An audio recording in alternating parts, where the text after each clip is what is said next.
আজকে আমরা শিখব যে কিভাবে ফ্রন্ট পকেট মেক করতে হয়। এইখানে দেখেন একটা ফ্রন্ট পকেট আছে। আমি যদি আপনাদেরকে স্টাইলিং পিকচারটা দেখাই, এখানে দেখেন সাইডে একটা পকেট আছে। তো এই পকেটের প্যাটার্নটাই আজকে আমরা করব। তার জন্য আমরা দেখব যে ফ্রন্ট পকেটের মেজারমেন্টটা এখানে দেখেন, front pocket position from top it's, মানে এটা হলো এই যে একবারে সর্বোচ্চ উপর থেকে এখানে পকেটের পজিশনটা চাইছে হলো 6.5, আর ফ্রন্ট পকেট ওপেনিং হলো 11। তাহলে আমরা দুইটা মেজারমেন্ট পেয়ে গেলাম। একটা পাইলাম হলো পকেটের পজিশন হলো 6.5 আর পকেট ওপেনিং হলো 11। তাহলে আমরা এখন F1 এ যাব। F1 এ যাওয়ার পরে এখান থেকে ডেভেলপ নেওয়ার পরে এখান থেকে নিব হলো আমরা এখান থেকে মেজারমেন্ট নিব হলো 6.5 আর আমাদের ওপেনিং হলো কত 11। এখান থেকে আমরা -11 নেওয়ার পরে আমরা এখানে যে কাজটা করব সেটা হলো F3 তে যাব। যাওয়ার পরে এটাকে আমরা ইনসার্ট পয়েন্ট করে দিব। দেওয়ার পরে ইনসার্ট পয়েন্ট করে দেওয়ার পরে আমরা যদি এখন F2 তে যাই, যাওয়ার পরে এখানে দেখেন নোজ, আমরা এখানে একটা নোজ মার্ক দিয়ে দিব। এটা হলো আমাদের ফ্রন্ট পকেট ওপেনিং। এখন আমাদের ফ্রন্ট পকেটের ব্যাগ বানাইতে হবে। আর ব্যাগ বানানোর জন্য আমরা দেখব যে আমাদের ব্যাগ উইথ এবং লেন্থের মেজারমেন্ট আছে কিনা। ব্যাগ উইথ ব্যাগ লেন্থ না, মেজারমেন্ট নাই। সেই ক্ষেত্রে আমরা একটা মেজারমেন্ট নিয়ে নিব। এখানে আমরা একটা মেজারমেন্ট নিব, তার জন্য যাব হলো F1 এ। F1 এ যাওয়ার পরে এখান থেকে প্যারালাল দিয়ে আমরা এখানে একটা পকেট উইথের মেজারমেন্ট আমি একটা নিয়ে নেই। সেটা হলো আমি এটা নিব হলো 12 cm। নেওয়ার পরে এখন আরেকটা কাজ করব, সেটা হলো আবার F1 এ দেখেন ডেভেলপ পয়েন্ট, এখান থেকে ডেভেলপ পয়েন্ট করব হলো আমি 3 cm।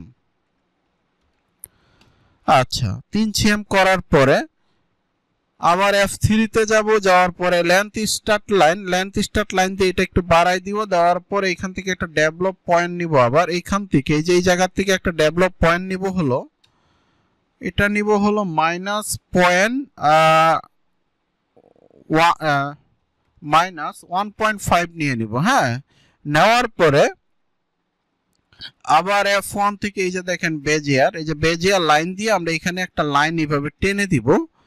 আর লাইনটা টানার কাজ হলো আমি আপনাদেরকে বলতেছি, আপনারা একটু ধৈর্য সহকারে ভিডিওটা দেখতে থাকেন। এটাকে আমরা আবার প্যারালাল করব। এখান থেকে প্যারালাল করব হলো আমরা 2 cm করলেই হবে। এটা আমরা 2 cm করব। করার পরে এখন আমি একটু জুম করে দেখাই। এখান থেকে আবার বেজিয়ার লাইন নিব। বেজিয়ার লাইন নেওয়ার পরে এখান থেকে নিব, এখানে ক্লিক করব, এখানে একটা ক্লিক করব, এখান থেকে আমরা এসে এখানে একটা ক্লিক করব। ক্লিক করার পরে এখন আমাদের পকেটের শেপ দিতে হবে। আর শেপ দেওয়ার জন্য আমাদের এই বাড়তি লাইনগুলো, যে লাইনগুলো আমরা টানলাম, এই লাইনগুলো আর প্রয়োজন নাই। এটা আমরা শিফট চাপ দিয়ে ধরে ডিলিট করে দিব। এই লাইনগুলোর আর কোনো প্রয়োজন নাই। এখন আমরা শেপের কাজ করব। তার জন্য যাব হলো ডিসপ্লেতে যাওয়ার পরে হ্যান্ডেল নেওয়ার পরে এই যে দেখেন F3 তে আছে রিশেপ দিয়ে আমরা এই পকেটটা শেপ দিয়ে দিব। এই যে দেখেন কত সুন্দরভাবে পকেটের শেপটা দিতেছি। আপনারা একটু ধৈর্য সহকারে ভিডিওটা দেখতে থাকেন, তাহলে আপনারা বুঝতে পারবেন যে আসলে প্যাটার্ন কত সহজে তৈরি করা যায়।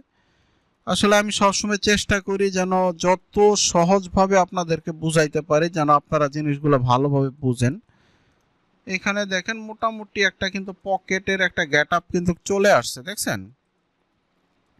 সুন্দর একটা পকেটের গেটআপ এখানে চলে আসছে। আর এখানে আরেকটা কথা আছে, সেটা হলো আমাদের আরেকটা কাজ করতে হবে। সেই কাজটা আমরা করি নাই একটু।